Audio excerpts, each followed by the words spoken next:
lonely days are over,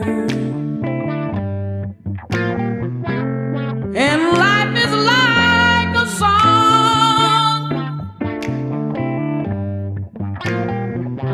Oh yeah, yeah, at last.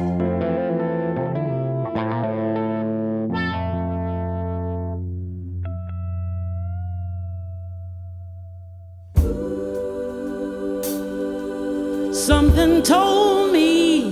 Ci eravamo immaginati di suonare un blues di 12 battute prendendo ad esempio 12 donne.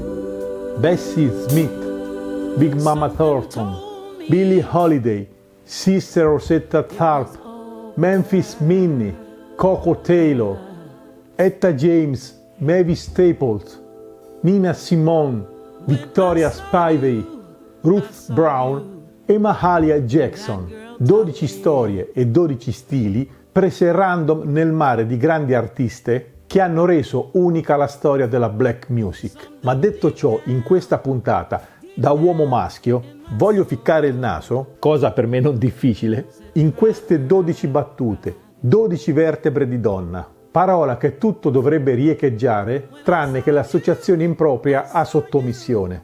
L'etimologia della parola donna, infatti, si riallaccia senza dubbio alla forma sincopata domna, dal latino domina, femminile di dominus, signora, o meglio, padrona.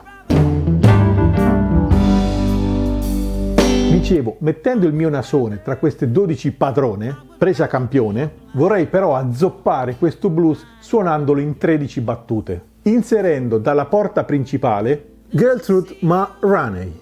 Tutto questo per poi uscire dalla porta sul retro, detta backdoor, che nel blues è quella dell'amante entrato di rapina in casa, con sottobraccio le sue storie.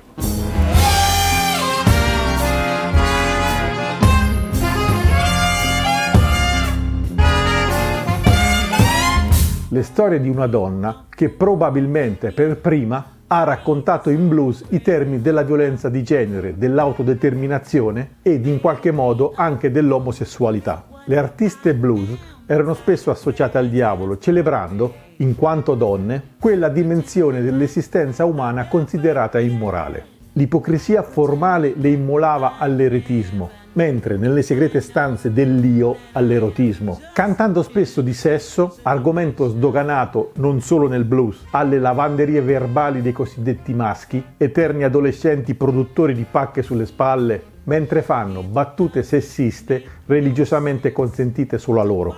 Erano altresì donne afroamericane, vittime figlie del segregazionismo bipolare, quello dei bianchi sui neri e quello dell'uomo maschio sulla donna, quindi discriminate due volte, non solo per il colore della pelle, ma anche all'interno della comunità nera stessa, dove venivano sfruttate, picchiate, abusate ed abbandonate. Tale condizione si evince dai testi stessi delle canzoni, spesso manifesti della loro sofferenza di genere. Un polpettone lasciato a volte solo trasparire, altre urlato e altre ancora a tratti apparentemente contraddittorio e fatto di linguaggio sessuale spesso vicino a quello degli uomini, denuncia potente di violenze e sopraffazioni e di perdono, a volte giustificato dalla potenza erotica e altre espresso per sudditanza psicologica o paura. Quest'ultimo punto è spesso riconducibile psicologicamente a molte situazioni di violenza coniugale moderna, se così possiamo chiamarla.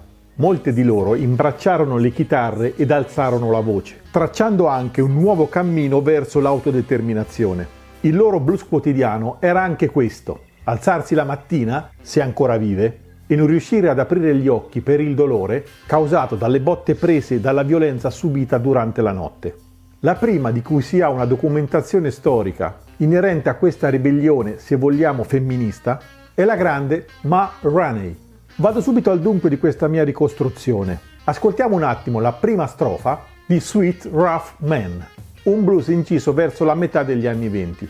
Già nel titolo, letteralmente Dolce uomo rude, troviamo i 3 punti di cui sopra: denuncia, perdono, linguaggio sessuale. Raggiungo il mio giradischi e faccio per pochi secondi il DJ. Ci vediamo tra un attimo.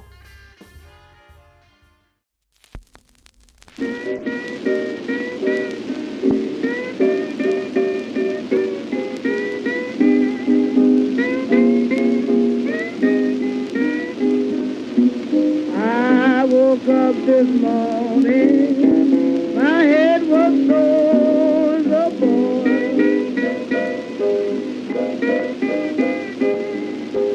I woke up this morning, my head was sore as a boy. My man beat me last night with 5 feet of copper cord.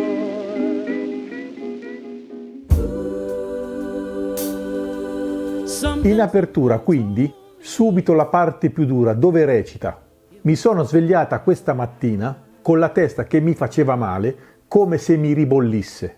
Il mio uomo stanotte mi ha picchiato con 5 piedi, 1,5 metri circa, di bobina di rame.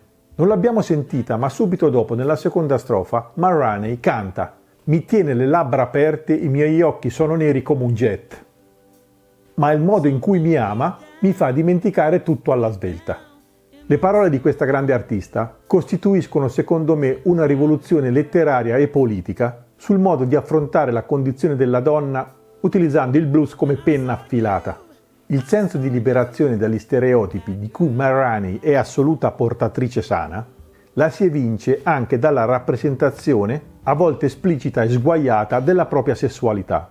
Per esempio, fin dai primi anni '20 si utilizza nei testi sfacciatamente la parola cunt, Ma Rainey su tutte, che nel gergo blues detto slang indica volgarmente l'organo genitale femminile. Questo tipo di dirty blues, blues sporco, cantato da donne, lo possiamo considerare un vero e proprio saggio antropologico. Non dimentichiamo che siamo agli inizi degli anni '20 e già questo basta ed avanza a giustificare la mia tesi su quanto le donne del blues abbiano poi anticipato di decenni il significato sociopolitico di femminismo.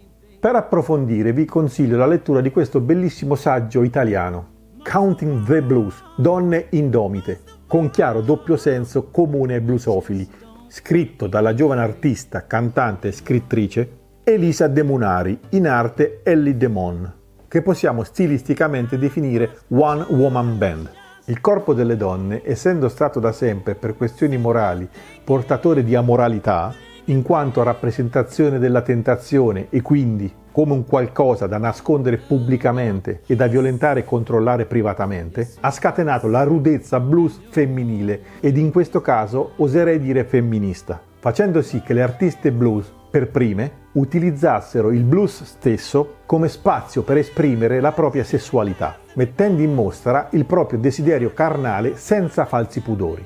Ma Rainey, maestra di Bessie Smith, fu la prima a portare i propri spettacoli all'interno dei cosiddetti Rabbit Foot Minstrels, uno spettacolo coniato originariamente dai bianchi e dove i neri si esibivano mettendo in scena, spesso in una maniera poco dignitosa per se stessi, una visione caricaturale degli afroamericani.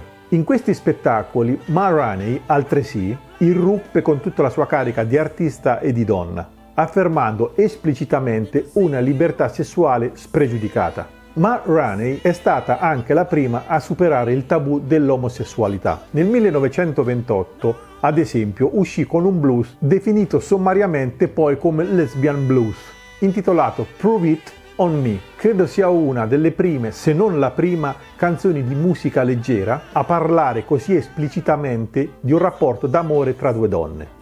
Lucille Bogan, contemporanea di Ma Rainey, Bessie Smith, eccetera, andò addirittura oltre a raccontare e a cantare temi scottanti, come la prostituzione, e a decantare, con un linguaggio non certo armato di doppi sensi o vezzi poetici, il desiderio e le performance amorose, saltando i preliminari, sempre.